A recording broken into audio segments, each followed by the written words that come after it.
To keep active or pause status show notification on while do not disturb is on in Samsung Galaxy S21, S21 Plus or S21 Ultra. Open settings, swipe up home screen to access the app screen, and then select settings.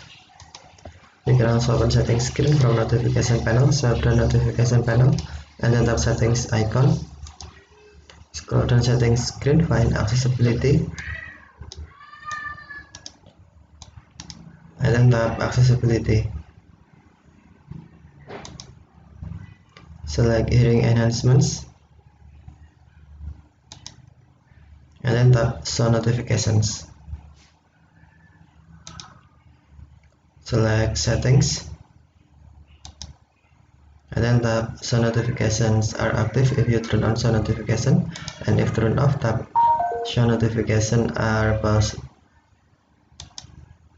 and then scroll down. Turn on left right screen and show notification first. If off, tap show notification switch until blue to turn on, and then scroll down. Tap active or pause status. Scroll down,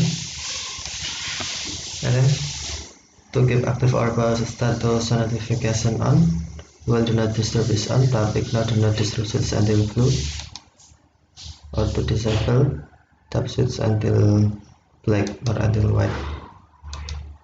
So this notification event when do not disturb is on. Okay, thank you for watching. Have a nice day.